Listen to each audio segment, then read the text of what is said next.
And now I will spin around for 1 minute exactly. Hey everybody, welcome back to News Time. Guess what? This episode is about diversity, or the lack thereof, in the Disney world. Yes, you've seen it, you heard about it, and now you get to watch it. As reported by your favorite News Time correspondent, me. On today's episode of News Time, we're going to talk about the 4 black execs that have left Disney's corporation, the Walt Disney and ABC company, in the past 8 months. That includes people going to Netflix and to not other jobs because they don't want to work for Disney because there aren't any diverse voices there. You watched all the Disney movies, but now you get to hear about me complaining about there being no people of color or women behind the camera or in front of the camera for Disney. You like Disney? Well, stop supporting the racist practices. Here we go. I'm getting dizzy. News time. It's News Time. Delivering to you the news you didn't know about, the news you didn't care about, and the news you didn't know you cared about. With host, Chad White. Now, here's that host, Chad White.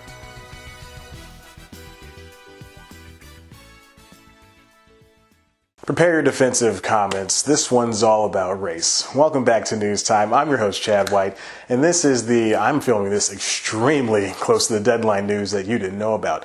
Hollywood has a huge diversity problem. I know, hot take. But with all the hooting and hollering about getting brown faces and women in front of and behind the camera, there's very little being done. Sure, there's a few more people of color here and there, but there's nowhere near the parity people expected from their social media protests. Let me let you in on a secret. Those things really don't work.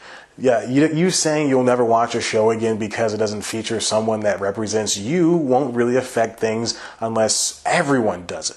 Back to the point I was getting to, not only are we not seeing greater numbers of people of color and women in the entertainment industry, we're also seeing a loss of them in the executive positions, which is a very important position. On last week's episode of News Time, I covered Channing Dungey's exit from being president of ABC after a short couple of years. During her tenure, she brought back a couple of shows and tried to make ABC the default network for middle Americans as opposed to CBS. But she did lose Shonda Rhimes and Kenya Barris to Netflix.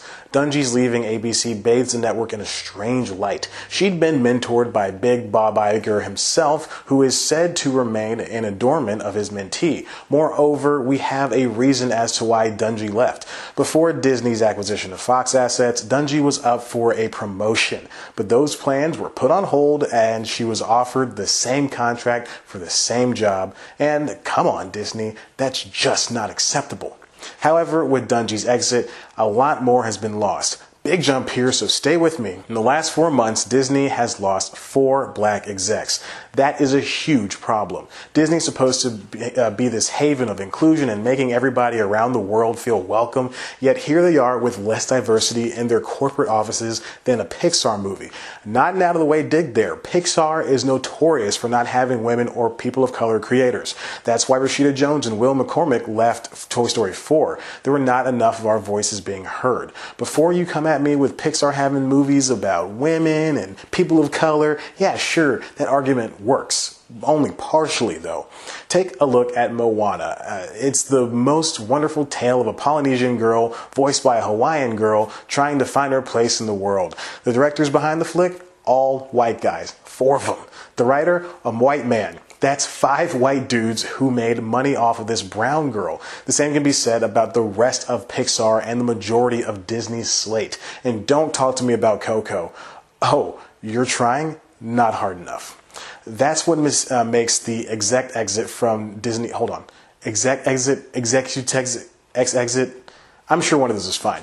All those higher-ups leaving Disney is very troubling. To make matters worse, 2 of them went over to Netflix. Now Disney has close to 0 colored executives in their stockholds. Weird wording, yeah, I know. Stick with me. Disney acknowledged the exits and urged the world they were still on the diversity train.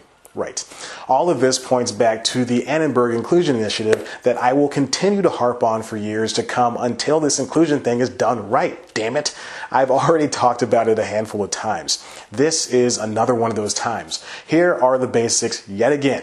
Professor Stacey L. Smith led the study of over 1,100 movies from the past decade, covering speaking roles for women, LGBT, and people of color. Similarly, UCLA's Darnell Hunt led The Color of Change, a report that looked at diversity numbers behind the camera and found those numbers wanting too. These two studies go in tandem, really, so if you hear me speak on one, I'm 100% going to mention the other.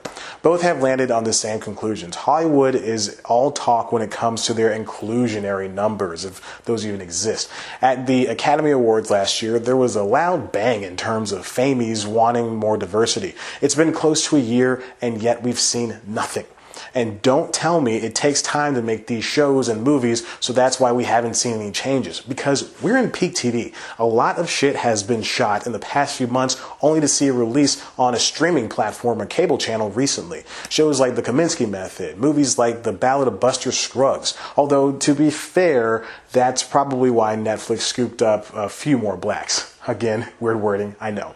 Say what you will about loving a Marvel movie, a Star Wars, or how Pixar is your childhood, but this is damning evidence of how the largest media company in the world is still driven by white ambition. For all the remakes with actual brown people in the leads, there's still no guarantee it'll spread to the whiter projects. No brown faces in any of these big ranks puts Disney in a bad spot, one they can't buy their way out of. And finally, I want to quickly cover TV's newish relationship with adult animated comedies. The two, not the porn, the two have been flirting with for what seems like decades. The Simpsons, South Park, Family Guy, and a handful of others have stood the test of time. But a new wave of the genre is causing a renaissance of sorts. One thing has stayed the same for the creation of these shows: time. Unlike live action, animation can't just be banged out in a few days, except for that one time South Park did it in that documentary. Yeah, I get it. It takes months to make just one episode of these shows, but creating an animated series costs less than making a live action one. Smash cut to what CBS and Netflix are doing. The two studios are separately creating in-house animation groups to make their own shows. Typically, a studio will outsource the work to an animation house like Titmouse Incorporated, makers of the Teen Titans Go franchise, and Big Mouth. Teen Titans and Big Mouth.